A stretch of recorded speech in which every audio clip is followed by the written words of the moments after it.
Hello and welcome to another episode of Wind, Waves and Wells with me, Joe. This week's one is a little bit less politically correct than some of the other ones I've done. Maybe not quite as sensible, if that's the right word. I don't know if it is, but there's a lot of laughs. A lot of cold hard truths about certain vessels out there, and quite a bit of crack along the way. So without further ado, I'm going to bring on Pete onto the show, where we really just speak a heap of shite for nearly an hour. It's all about keeping the guest happy, is it? Yeah, Pete? that's it. Yes. Turkey Turkey teeth. How you getting on? all good now, and yourself? Yeah, not too bad. How's the work front been this year? It's been different to last year, put it that way. Like a lot more different. I took a full-time contract, so we taking a full-time contract. I thought, right, well, I'm going to be working more, and it's been quite quiet so far, which has been nice because I've had a bit of time at home, which is unusual, to be honest. So, but as of next week, I think it is the 9th of June, or whatever it is, I'll be flat out, pretty much flat right out. Where are you going? Philippines. Philippines? I'm going to the Philippines. Yeah. What are you doing there? So we've got a trenching skid going out, well, an ROV trenching skid, which basically just connects onto the bottom of an ROV and trench along for telecoms cable. And we're going out to set up an ROV for them, and then just basically be on standby watching them, making sure they don't make an arse of it. And that's pretty much it. That'll be a good job. It'll be all right if you get a bit of onshore time. I should get a bit of onshore time. Like I don't know if we're even sailing with the vessel, to be honest with you. So you're staying on the beach? I think so, because the vessel's quite a small vessel for doing it. And then we'll set it up. If there's issues, they'll either come in because it's no far to come in, or they'll just phone us and we'll sweep them for the beach, which is mental, like, but I'll take it. Would it not just be easier putting you on? It would be, yes, Joe. It would be entirely easy, but I am not about to say this to them. I could suggest it. No, let's not suggest anything. They suggested they would stay on shore, and we suggested yes. I think it's a cracking idea. No. Aside from that, how's your year been? Start of the year, you were away in Australia, were you? Aye, we were in Australia for 5 weeks. So Australia was banging, absolutely best job I've ever had in my life, and that was busy as well, really busy with the blower out there, and we were basically excavating the pipeline and just uncovering the pipeline for them to decommission it. But if I could say to anyone in the offshore region, like, sack the North Sea and get yourself to Australia, because Australia is just a different world. It's a different world altogether. Like, riggers get paid like unbelievable amounts of money. Mechanics get paid unbelievable amounts of money. The people are so good. The work's so good. The whole demeanour on the vessels is different to us. There's no bitchiness. There's no take your time, hurry up. It's just a laid back approach to the work life. If we can get any more laid back in the oil and gas sometimes, or the renewable side, but it's no as I don't know what the word is, like. I mean, it's just class. It really is. It's just a different way of life out there, and everyone's happy. Like, it was weird to be on a boat where everyone was happy. Really weird, actually. Like, there was no. You always get that one person on a boat walking about like, "Oh, this is fucking shit. I want to go home, and this is that, and I just can't be bothered with this." And everyone's getting on the high horse, and you always get a hero as well offshore in the North Sea, and there was none of that. None of that. It was just a pure laid back really good job, and it was busy as well. It wasn't like we were just sitting about sunbathing. We were busy, busy, but there was no like kill yourself basically, like push yourself to the limit. It was class. It really was, and the food was great, and the vessel wasn't the best, wasn't it? It was the Seven Sisters, an older vessel, wasn't the greatest vessel in the world, but it had everything you needed, and it was brilliant. Internet was brilliant, how it should be offshore. Um, it was nice, really nice. And then I came back 5 weeks. I was out there. Then I came back, and I think I think I joined a vessel in no Lerwick, Invergordon, and went away for 10 days basically we were on standby. So we set up the equipment, mobbed the whole equipment up. 10 days later, we demobbed the equipment. We didn't use it. But it was a bit of an eye opener. I'd gone back onto something like that and then thinking to myself, like, oh, Jesus. Like, and then I went to Norway after that, and we were busy on that job with the subsea dredge. So, aye, it's been not bad. Busy enough. Australia, the best place you ever worked? Best place I've ever worked in my life. Best place I've Yeah? ever worked in my life. Seen a great white shark. I would never get in the fucking water, but it was the best. It was the best place I've ever worked in my life. Like, love it. Where's the, I know the answer. Where's the worst vessel you've ever worked? I don't know if I'm allowed to say the vessel's name, like, but Don't say the vessel's name, actually. No, but you can say the location where you were. Taiwan, like, and Taiwan by a country fucking mile. The only job in my life where I've been on the vessel for less than 4 hours and ended up telling the OCM get me off, and like I've never ever experienced anything as drastically shit as that. I would have rather stayed in a slum covered in horse shite, cutting people's Then go in there toenails again. for a year, and then never go in there again.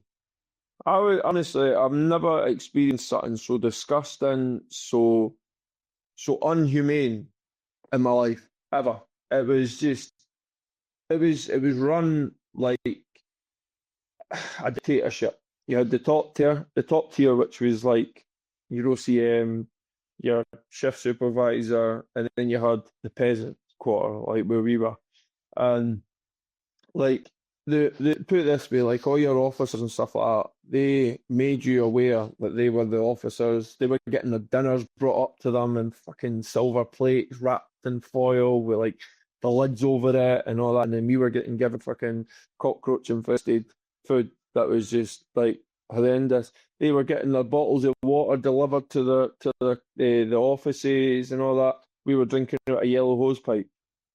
So like,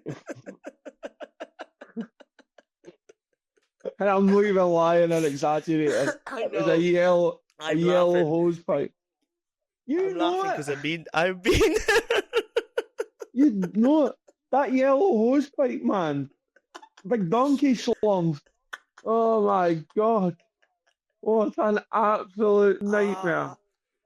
I still to this day don't even know if that water was filtered.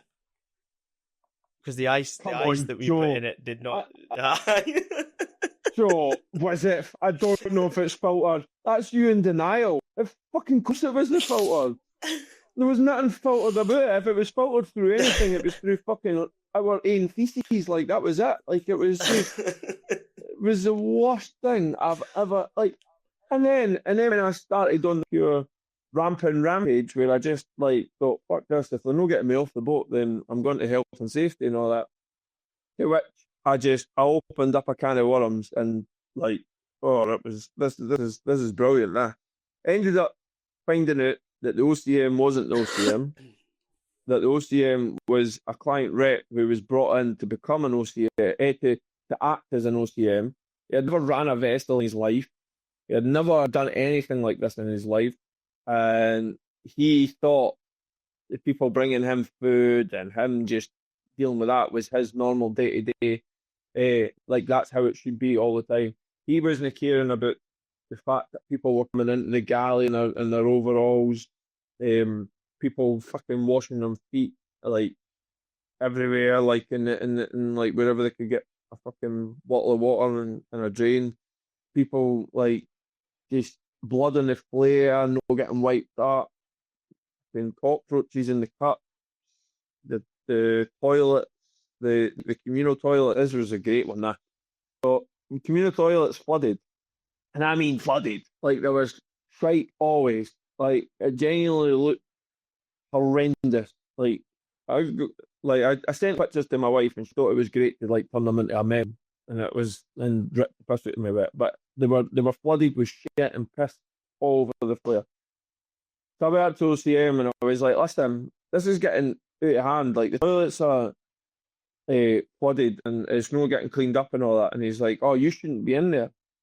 I went, well, it's a communal toilet, so where the fuck should I be? Should I just go and piss in the fucking bins or something? And he's like, no, you shouldn't be in there. We will sort you your own toilet. And I was like, what is going on? I said, well, what? So I have to get all my overalls off, come up 4 decks, I think it was, get a key from you to do a piss if I'm on deck. Well, you don't need to take your overalls. You can just come through the accommodation with your overalls and everything on. And I'm like, wow, this is a no-no. Like, we just wouldn't do that in any of the boats in the North Sea. Like, you just didn't do that.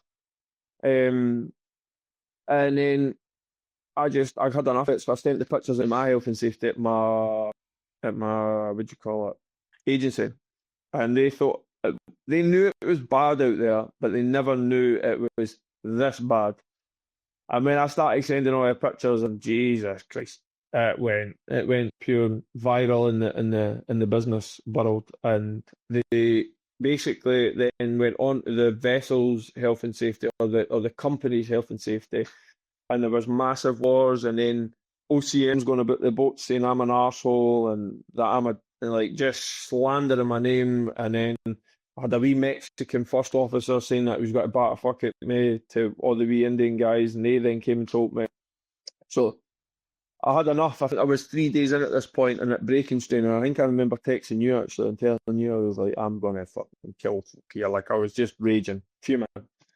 And I basically, it's the only time I've ever done it, and it'll probably be the only time I've ever done it. I walked into the OCM's office, shut the door behind me, locked it, and sat down, and I just basically pulled OCM up and just says to him, I says, listen, I says, what are you going about slating my name, saying all this, calling me an arsehole, when you might be professional about this and then actually come and speak to me? I says, have you got a fucking problem? And the OCM was basically like, no, I haven't said anything about you. I haven't said anything. I don't talk, Cash. I says, I know I've caused an issue here, but I've caused an issue on the right scale of things. I says, the vessel's a shithole.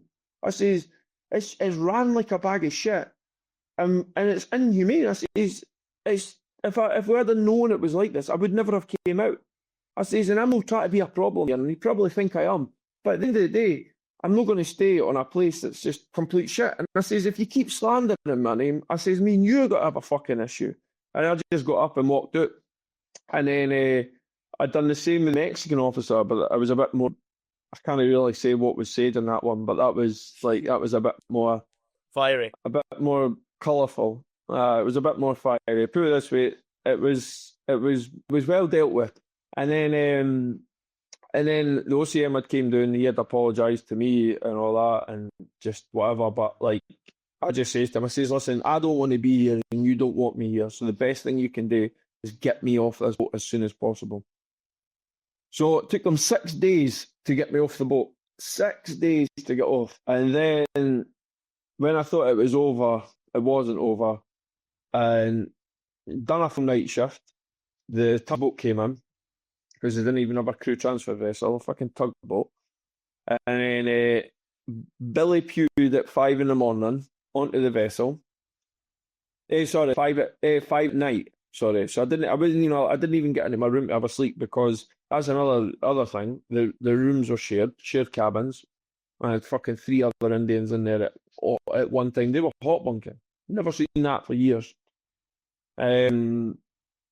So I'd finished shift at 6 in the morning, or 7 in the morning, I think it was, and then I went and got some food and that, and I went to go back to my room, and the tugboat had came in at 12. I tell a lie, 12. But then it had all its fucking, all its like whatever it had brought in, like all the stores or some stores and stuff like that.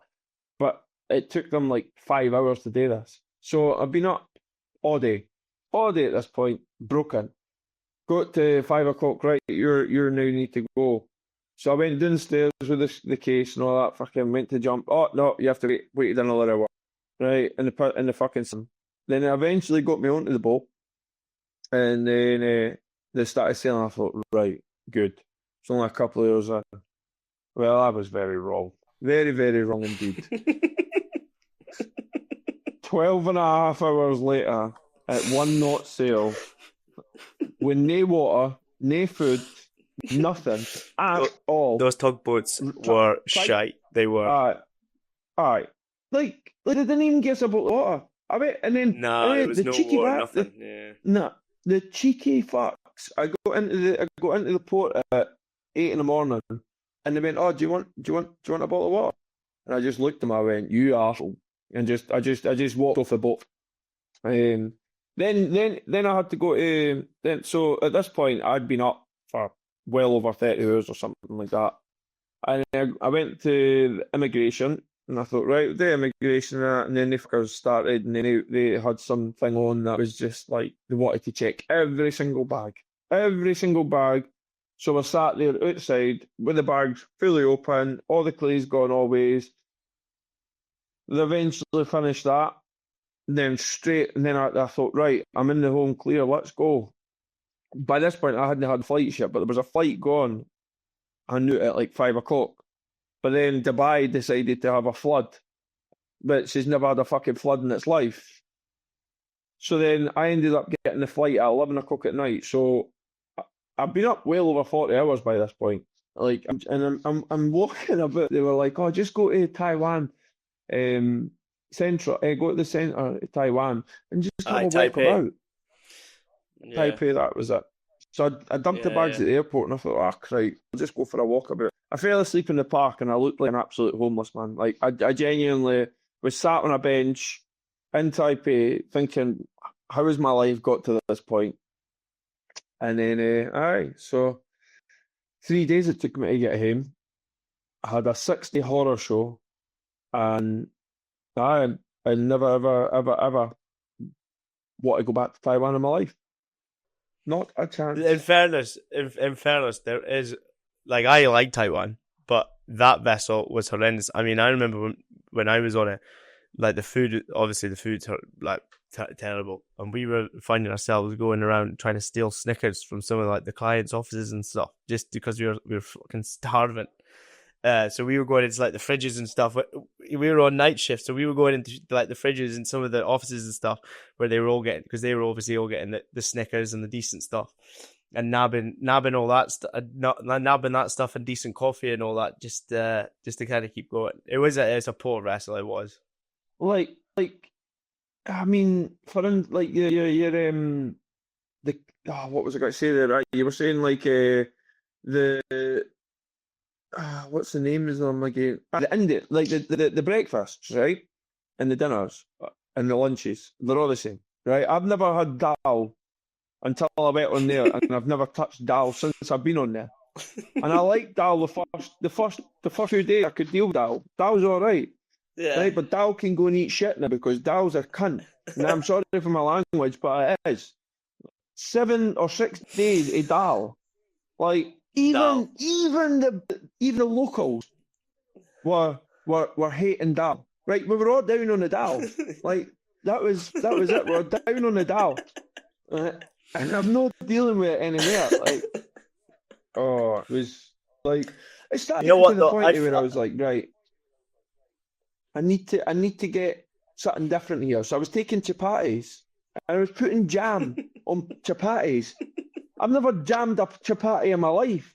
I normally have it with like a chicken tuna or something like that. That's a fucking culinary disaster. Oh, it was horrendous. Like, I mean, like it was bad. Like, to be fair, I felt for some of those boys on there. They were doing like 9 months in a oneer on there. Aye. Like I spoke to Yeah.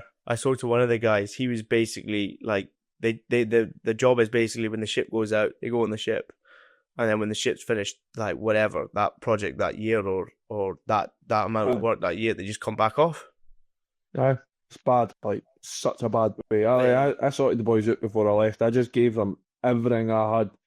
Like all my toiletries, I had snacks that I'd bought for the bond. I gave them fucking vapes that had on board. Because they're not meant to vape, but they were getting to a point where they were talking like Thomas the Tank Engine. So I was giving them a vapes and like I sorted them out at the end because some of them were absolutely fantastic. Some of them were brilliant.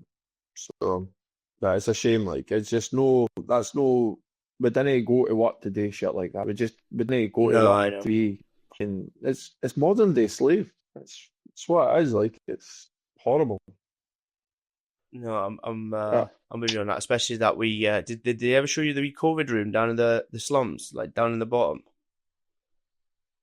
Did you nah, ever but see they that showed me COVID room with all the bunk beds they down? showed me the set. It's no COVID room. That's a That's sexy room. Yeah, well, it's the sex room. Yeah, yeah, but they use that for COVID as well. They used that during the COVID room. Apparently, it was just like packed in. It was like someone out of Auschwitz. Apparently, they just packed them all in there when you had COVID. You know, they went there. Well, I got told that was the fluffy room, and you're not to go near it. And Yeah, it was it is now because obviously COVID's gone. no, Like, but yeah, yeah, so yeah. it's a bit I there's stuff on that boat that folk just would not believe. Like, I mean, like you want to really, you really want to get one of your if you're a business and you offshore and you wanted to get rid of someone who you can't get rid of, you send them on that boat, and I guarantee they'll quit. stick him on there. Oh yeah, yeah, Straight away. 100%. You stick him on there. Right. They never go offshore again. They would never get on a plane again. Never mind get offshore. Like if you, it gave me the fear, and I've been asked to go to Taiwan loads, and I've said that. I told the company I'm working with now, I says, you get a job in Taiwan, either sack me or just don't send me because I will not go. I do not like Taiwan because of it now. I've had 3 occasions in Taiwan, and all 3 occasions now have been a disaster. Like, no, even like the other ones were fine. They were job related. They weren't to do with our company, but it was just there was loads of things. But I mean, and they were really good boats, and the boys were fucking fantastic on the other ones. Like really good. Met some amazing mates and that as well. And but I'm pretty much done with Taiwan. So What's more important, food or crew? crew has to be crew. Yeah. Has to be. Food's really good, but you can have good food and the crew like just being wanked basically. Then you're not gonna enjoy your food because you're not going to sit with anyone. But if you've got shit food and you've got good crap, then you're all right. I'll take good crew over any decent food, like 100%, 100%.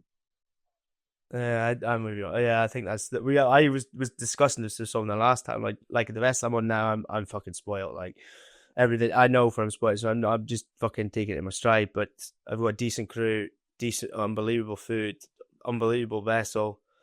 Well, All the vessel. folks like taking. So you, Les Alizé. Oh, aye, we French number. Ooh.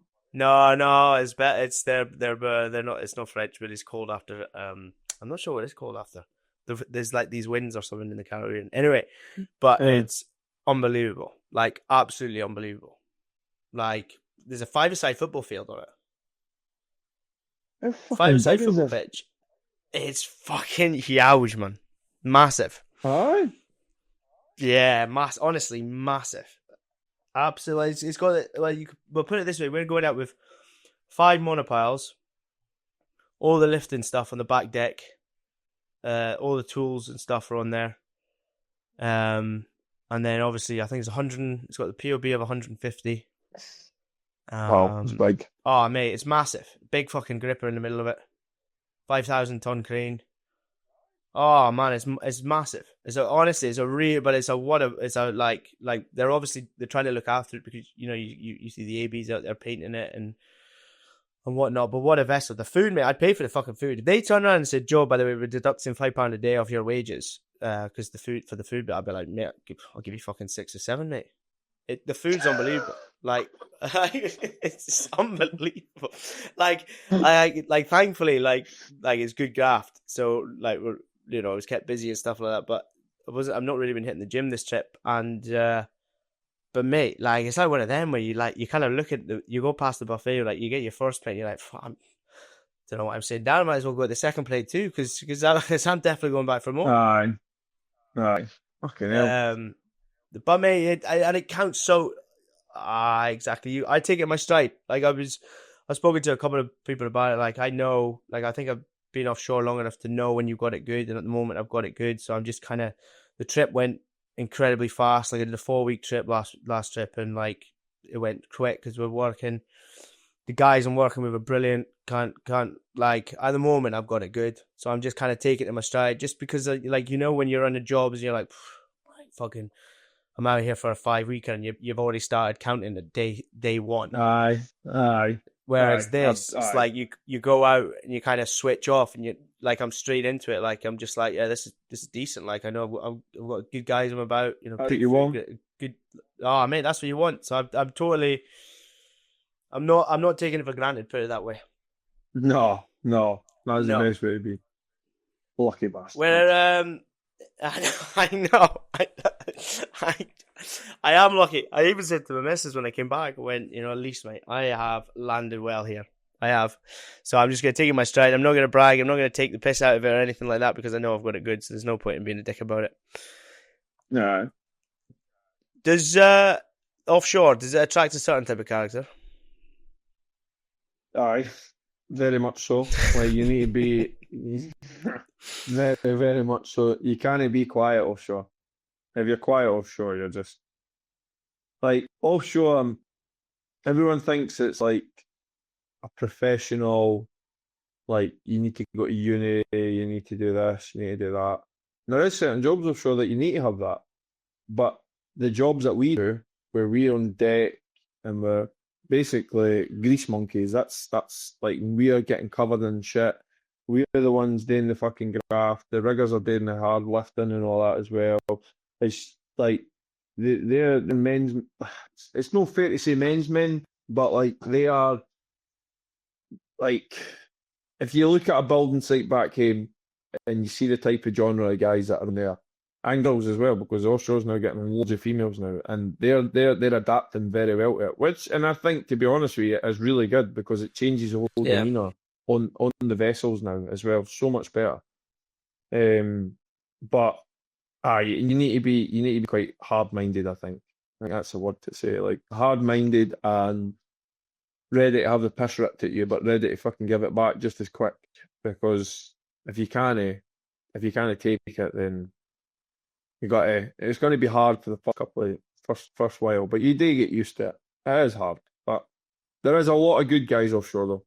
I'm not going to dispute that. There is a lot of golden guys offshore and lasses as well, and you obviously do get the odd idiot or the odd like, what would you say, like hard to work with type of person, but the majority of folk are brilliant, and I love it. I love it. As much as I complain sometimes, I do love it because I wouldn't. There's nothing else really I would do. Like yourself, right? You come away from offshore. What would you do offshore? You like apart, like offshore. And you're a mechanic offshore as well. I'm a mechanic offshore, but when we come home, you could turn your eyes to doing other mechanics onshore, but it's just not the same. It's just no the same anywhere onshore, I find anyway. So I love it. It's hard. No, You've got to be a strong-minded person, or if you're not, you'll get made into a strong-minded person very quickly. Yeah. I often think that as well. What would I do if I left offshore? But I always take my hat off to people. See, if people come away from it and they go into something totally different, I always think like fair play to you, because like at this moment in time, I don't really know what I would do. No, I'm the same. I have no idea. No idea. If anything, I'd probably go to a garage or open a garage up and do mechanics that way. But I mean, I couldn't even tell you. I wouldn't even want to go and work in shutdowns and like infirmary, like the like that at Ineos and Grangemouth or anything like that. But I really don't know that or plant fitting. To be honest with you, that'd probably be the only other thing. Open a plant fitting business. But Or go into food, mate. I'd love to have a food truck. If I didn't have to worry about money, like I would do a food truck. my food. That's where I would be, Joe. I'd be in food actually. And you know my fucking food. My food's match. So I would go into food like if anything. It's good shit.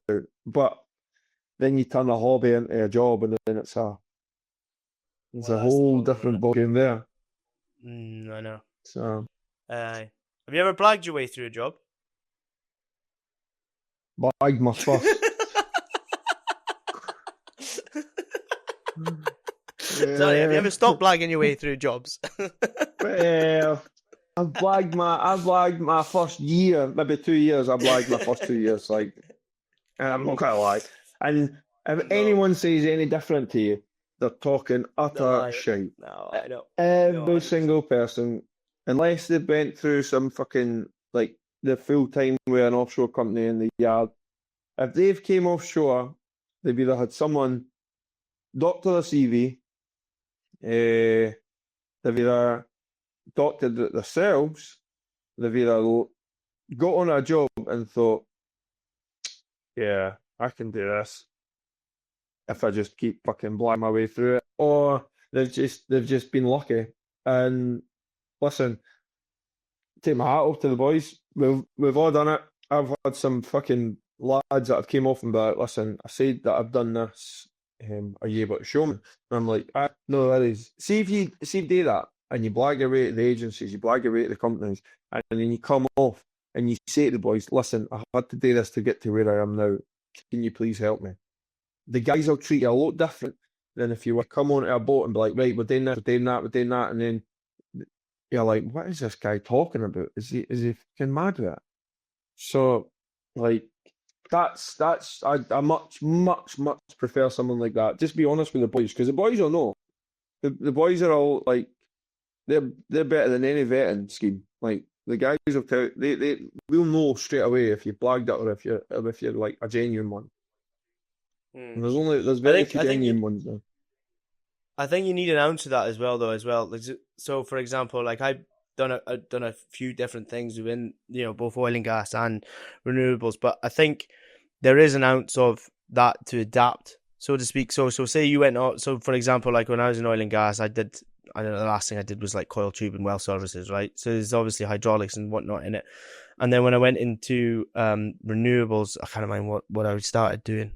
Well, I went into like using more of the tools and stuff, but I think there was an ounce of like first things first, understanding kind of the basics of what's going on, which I think you can get from experience in general. But if you're wanting to kind of see other things within the industry, I think if you've got willingness and you're keen, I think there's no reason why it's a bad thing to try and not so much blag, but try something out. To learn straight away and listen. Like I honestly, there was an old boy that I had when I first started. Excuse me. Bill, his name was. Smoked like a trooper, looked like a turtle, and was about I think he was only like 55, and he looked about 95, right? This old boy, fucking extremely weathered, like decaying. But I mean, it was he was so vicious with me, but amazing. It was fucking awesome. Like, if I'd done anything wrong, he was old school. He would just come over and bat in the back of the head. Like, genuinely just like swiping the back of the head. And a 21-year-old laddie, and this old boy's hitting the back of the head, and you're like, oh yeah, fucker, what's going on here? Like, and then he shouts at you and like, listen, you arsehole, get it right. But he would do it in a way in which, see if you'd done something right, he'd make sure you knew you'd done something right. But see if you'd done something wrong, fucking made sure you'd done something wrong. It was a really, really, really good Like it was basically, I was under his wing for like nearly 2 years. It was like an apprenticeship, like a very, very, and he was amazing with hydraulics. I cannot fucking fault that man for hydraulics. He showed me so much. Um, and aye, that was a learning curve. Like I was an eye opener. There was a few times I went home after a few trips and thought, what am I doing? Like, and then the whole money comes in and you're like, that's why I done it. That's why I done it. And then you get sucked in, and then that's it. Like you're hooked. You're not getting off that hook. You want it. And then but it's good learning. I love the learning process. Like and now I'm still learning so much. Like all the new equipment coming out, different ways it's been engineered, ways that they try to adapt and make better like plough systems or fucking jetting systems for the trenchers or chains or different ways of doing the dredging systems, how like just the new pumps that are coming out and wait like the new even the new oils like the new bio oils and stuff like that, and you just learn all different things and you think to yourself, fucking hell, someone's engineered this and now we're building it, or like you're just learning what things that you would never learn on shore. You can't go to college or university to learn what you need to learn offshore. You just can't do it. There's no course in the world that you can go in and do to learn offshore. There's really no. The only course is to go offshore and learn it. Like, and that's what I say to everyone. Like, I've helped a lot of people in the last few years get offshore that have never been offshore, and they're thriving now. They're smashing it now. Like, they six of the boys that I've helped in the last couple of years, they've smashed it out of the park. Like, there's one, my wee mate, he's an electrician now, and I'm not joking. He is smashing it out of the park, and I could not be happier for him. Like I met him on a course. We were doing a course, and he was like that to me. He's like, oh, I've been trying to get offshore, and I just can't do it, and like I'm just got to gear it up. I was like, why are you gearing it up? I says, have you spoke to anyone? And he hadn't spoke to anyone. I says, right, leave it with me. So a week later, I got him his first start, and now I think that's been what I got him in. He's probably one of the first ones I got in. So he's probably been offshore now 3 years, and he still thanks me to this day. Still gives me a shout and be like, "Listen, changed my life for the best." I say, "I only got you in the door. You done the rest of the work yourself." Like, I mean, that's all you can do is get someone in the door and hope that they do it themselves, because you can't hold the hand. You cannot hold the hand. And then another lad, one of my really, really mates, he's now thriving. I think he's done his first year, and I think he's on an 8-and-8 rotation now. Like after a year, it's a long rotation, but it's a long rotation. Where's he But working? Dubai, I think, or Abu Dhabi. I don't know. He's solid in the league, though. He's hardcore, proper hardcore. But he's army. He was army 15 years or something like that.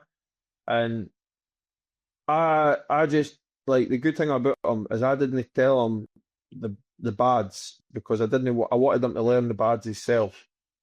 And he went out there and he's no known any different. And now that's what he knows, and he's brilliant for that. Like, and he's been trying to get offshore for years, but every time I went to get him offshore, the army ended up keeping him in the army because they just kept offering stuff. But now he finally took the leap, and he's reaping the benefits. And they're a really close family of ours, Mines and Michelle's, and like I'm so happy to see them. So happy to see them doing well. Like, it's class. Like, plus it's the best place for him because he's as daft as a brush, and we're all as daft as a brush out there. So it's the best place for him. But he's. I think we need it. I think we do need more of that, though. We definitely need more of that. Like looking after people and stuff like that. I've got a lady coming on the podcast later this week, and she summed up really well. She said, like, there's just, like, in this industry, like it's, you don't have to be too nasty to help someone out, like, at all. No, you didn't. You got in the offshore around about the same time as me, didn't you? Yeah, That was no, again, like, 2013, right? yeah, So I remember trying to get offshore, and I'll never forget this. I had one photo, like when you first start to get into offshore and you didn't know anyone, you start phoning around all these companies, and you're asking, like, oh, you need experience, you need experience, you need experience. That's the way that they follow you. And I remember phoning one company, a German company, a drilling company, and they the cleaner answered the phone. Now I must have phoned them after hours, right? The cleaner answered the phone, and I shit you not, right? I swear to God, I've never experienced like being put down in the spot by anyone since then. He told me on the phone, he went, "What experience have you got?" I was like, "What?" And this is a cleaner. Oh, I'm just a cleaner here. Like, well, how can I help you? I was like, "Oh, I'm just looking to speak to someone about trying to get myself offshore." He's like, "Oh, what experience have you got?" I was like, "Well, I haven't. That's why I'm trying to phone up to see what I need to get." He went, "You've got experience, so you're never going to get offshore with any experience." He went, "There's nothing I can do to help you here. There's nobody in," and put the phone down on me. I've never ever once in my life, and that's stuck with me through thick. And that's the reason, like, I'll help anyone. I'll help anyone. As long as you're not an asshole and as long as you've got a head on your shoulders, I'll help anyone.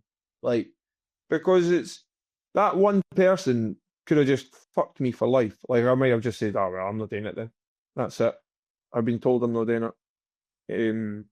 I probably would have if it hadn't been for my best mate who's offshore and he got me off. And I probably would never have done it, to be honest, if it hadn't been for him. So, no, I think, yeah, 100%. I think I think take your hat off to you for helping people get a start, because I think once you do get a start, you start to understand more about what's going on in it. You find more people when you're in there, and then once you're in, it's not actually that difficult to kind of move about, so to speak. It's no, just giving someone the opportunity to get in, which I think. uh, I mean, I always think I don't think you need to have that much intelligence to work offshore, but you need to have a bit of keenness about you and a willingness to learn. Um, common sense. and as long as common sense, and you're not afraid to graft, and you're not afraid of your ego and asking questions and things like that. You know, never ever think that you know everything, because like even if you think you look stupid asking something and you know the answer anyway, just ask it, because the chances are like the person's will be like, well, at least he's fucking paying attention. Or yeah, they might be like, are you fucking taking a piss? But even if it's an ego, even if it defaults on your ego, or even if the guy thinks you're useless, at least you've learned that a little bit more, and you'll not get it wrong twice. And I always say, like, it's a mistake if you do it once, it's a fuck up if you do it twice. Aye, aye, 100%. Like, and you might ask that question, but and there might not be there might be someone in your group that's like might take the piss at you, but they've wanted to ask the same fucking question and they've wanted to know the answer. So I mean, I couldn't care. I genuinely do not give a flying fuck. I'll ask anything, and that's why I think a few of my mates, Sandy, no Sandy, Chuck and that, they're all like they're all OMs now, but they're ex-tech foremans and stuff like that, and they fucking love it when I'm in a group because they'll just ask everything. And then they're like, ah, right, Peter, you've asked hundreds and shut the fuck up. But like, Yeah, that's I enough now, just, Pete. Right? You're taking the that's piss. enough, aye, simmer down and stop talking. Yeah, So, yeah. Go get your food, mate. Go get your food. but, that's exactly it. So I mean, but it's offshore. You're right. You didn't need the intelligence to really, like, you didn't need to be academically great. That's the only thing. But you need to have a bit of decor about yourself. You need to have a bit of what I want to try and learn, want to do it. Not just come off and sit about and let everyone else do the shit and then be happy to just walk about and do nothing. Because there's a lot of that off there as well. But if you want to progress, that's a different story. Like that's where then you need to start grafting like mad, learning different things, going into different sectors, which I think is wrong, like because there's only really two sectors in our industry that you can really progress from, and that's either being ROV or being deck foreman on cable laying. Cable laying, if you're deck foreman, your next progression's up to shift supervisor. If you go ROV and you're ROV superintendent, next progressions is shift supervisor, then shift supervisor OM.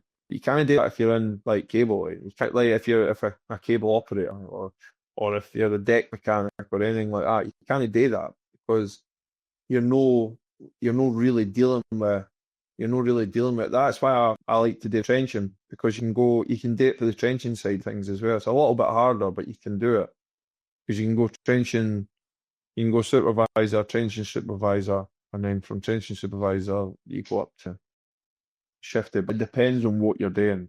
Depends on the vessel you're doing. Depends on what company you're with. It's hard, really hard, but it is what it is. Like, I've seen a couple of survey guys getting trained up to be shift supervisor, which is quite good to see. So that's something different.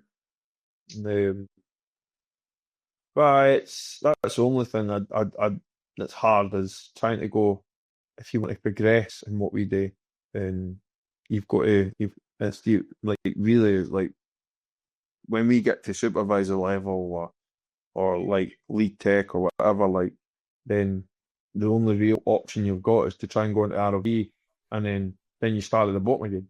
And then starting again, yeah, I'm with you on that. Yeah. Or Is you there anything stick to what you know. Is there anything that stuck with you from throughout your career? Just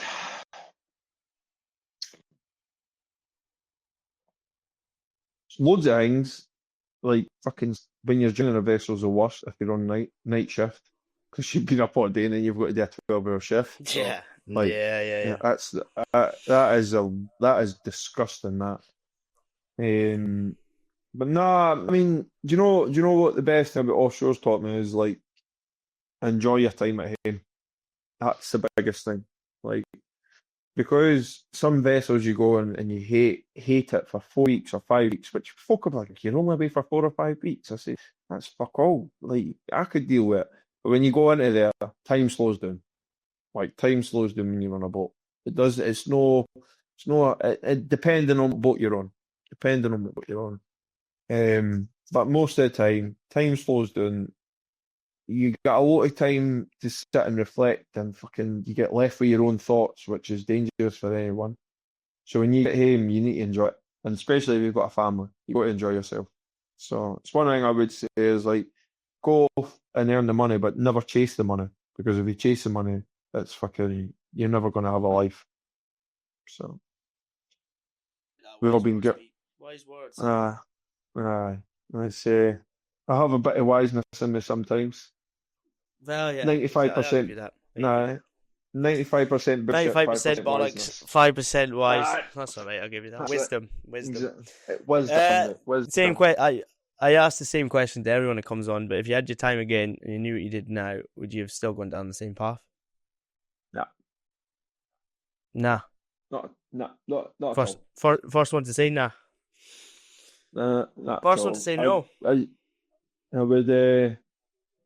I would have listened to the fucking teachers and my mum and my dad and everyone around me saying, you ain't sticking at school, and when you're in that age you never do it. But I wouldn't.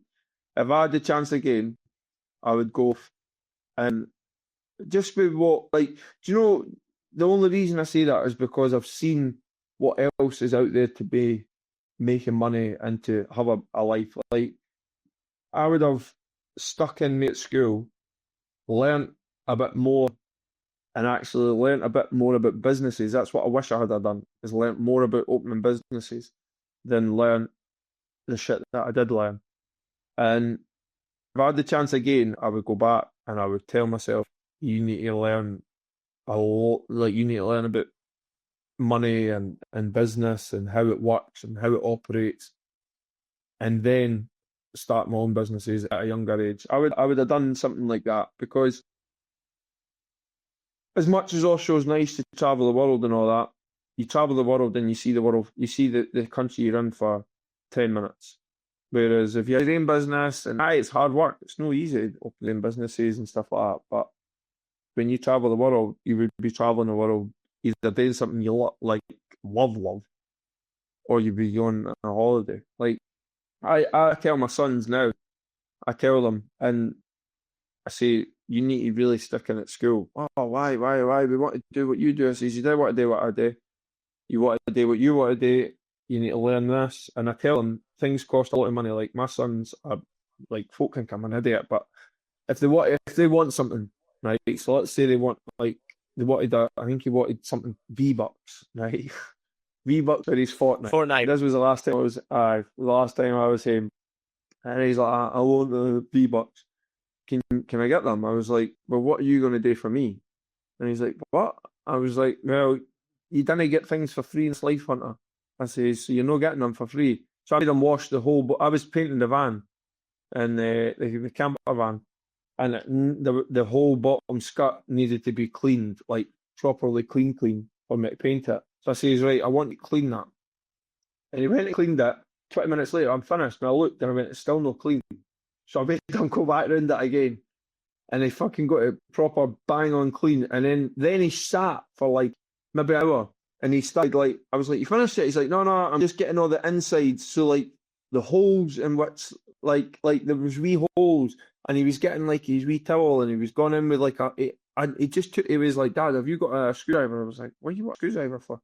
And I was on top of the van looking down, and he's wrapped the towel and the screwdriver and started going in the hole, like the wee bits that he couldn't get in with his hands with his screwdriver, and then he thoroughly cleaned it. So I gave him his V-Bucks plus extra because he had done extra work for me.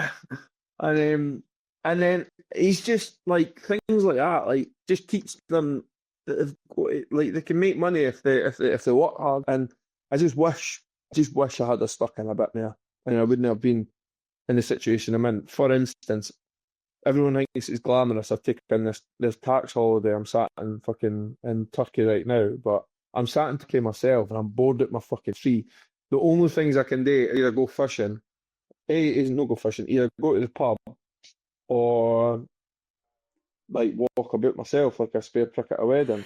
So that's what you do. That's what you do for the tax days, though, Petey boy. Hey, keep it out of Keir Starmer's pocket. Yeah, it's brutal. So right, mate. But no, I wouldn't do it again. Yeah, right. Well, I'm actually quite surprised because, I actually never like everyone that comes on says, yeah, I do the same thing again. But at the same time, fair enough. I guess when you, I often look at it like, so say you know what you know now, because that's the question. Like there's so many avenues. Like I look at, like I went offshore, right, on a job, and I think supply and distribution, there's big money in that, massive money. If you can get the right company on your be a vendor for one of the, I think you can make an absolute arm and a leg off like supply, basically the supply chain. Like I was on a job and they paid like something like the Wix's bag of sands, I think they cost like £4 or something like that. So like a whole pallet of them, I don't know how many there is on a pallet or something like that. But a company I worked for paid £1,000 for a pallet of sand. A fucking grand. There you go. Yeah.